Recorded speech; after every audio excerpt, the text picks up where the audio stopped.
میں اور آپ جس دور میں وقت گزار رہے ہیں، اس دور کے اندر بھی بہت سارے لوگ ایسے ہیں جو مباح پر اور مستحبات پر بڑی گہری توجہ دیں گے۔ اردو کا ایک محاورہ ہے کہ ہاتھی نگل جانا، مچھر کو چھانٹ ڈالنا۔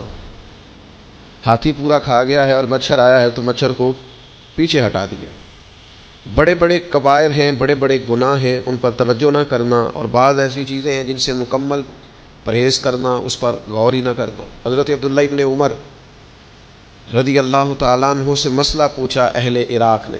انہوں نے کہا کہ مکھی یا مچھر کا خون اگر کپڑوں کو لگ جائے تو کیا اس سے نماز ہو جاتی ہے؟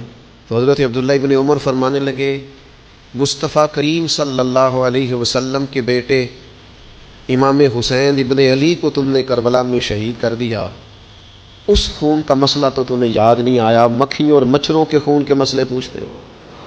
اتنا بڑا کام تم کر گئے، اتنا بڑا جرم تم نے کر ڈالا، اور اب یہ کہ مکھیوں اور مچھروں کے خون کے مسئلے پوچھنے لگے ہو۔ ہاتھی نگل گئے سارے کا سارا، مچھر کی باری آئی تو مچھر کو چھانٹنا شروع کر دیا۔ میرے بھائیوں، ترجیحات کو سمجھیں، بات پر غور کریں۔ بعض اوقات عبادت بڑی ضروری ہوتی ہے، نوافل بڑے ضروری ہوتے ہیں۔ بعض اوقات انسان کے لیے تسبیحات بڑی ضروری ہوتی ہیں، تلاوت قرآن مجید بڑی ضروری ہوتی ہے، لیکن ایک وقت ایسا آتا ہے جس وقت کچھ چیزیں عبادت سے بھی زیادہ ضروری ہو جاتی۔ اب اس ضروری چیز پر توجہ دینے کا اسلام حکم ارشاد فرماتا ہے، اور فلسفے کو سمجھنے کا فرماتا ہے کہ تم اس فلسفے کو سمجھو۔ نبی کریم صلی اللہ تعالیٰ علیہ وسلم نے فرمایا، اللہ کی رضا کے لیے ایک ساتھ پہرا دینا، کسی اسلامی سرحد پر اللہ کی رضا کے لیے ایک گھڑی پہرا دینا لیلۃ القدر میں حجر اسود کے پاس کھڑے ہونے سے زیادہ فضیلت والا عمل ہے۔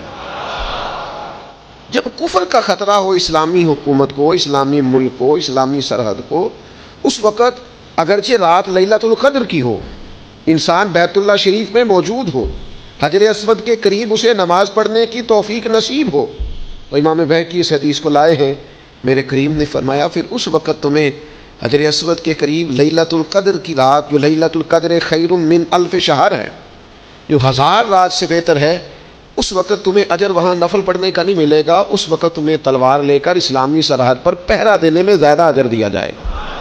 چیزوں کی حقیقت کو سمجھا جائے گا، ان کی ماہیت کو سمجھا جائے گا۔ اسلام جن ترجیحات کا تعین کرنے کا ہمیں کہتا ہے، ان ترجیحات کا تعین کیا جائے۔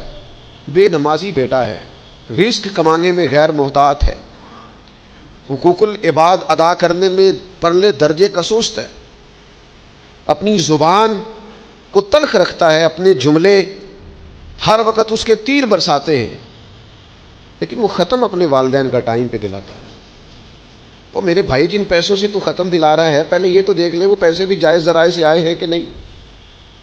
تو بے نمازی ہے اور اس طرح کا تیرا رویہ ہے کہ ہر شخص تجھے کوستا ہے۔ تیرے لیے تو حکم یہ کہا کہ تو اپنا رویہ اچھا کرتا، اپنا لب و لہجہ ٹھیک کرتا، اپنا انداز ٹھیک کرتا، تاکہ جو تجھ سے ملتا کہتا کتنے اچھے ماں باپ کا بیٹا ہے، کیسی اعلیٰ تربیت دی گئی، کس نے اچھے اسے افکار اور نظریات دیے گئے۔ لیکن وہ اصالہ ثواب کی محفل نہیں چھوڑنا چاہتا، وہ ہر سال پروگرام کرائے۔ ترجیحات نہیں ہیں، عنوانات نہیں ہیں، اصل کی طرف رغبت نہیں ہے۔ میرے بھائیوں، دین کے اصل فلسفے کو سمجھنے کی ضرورت ہے۔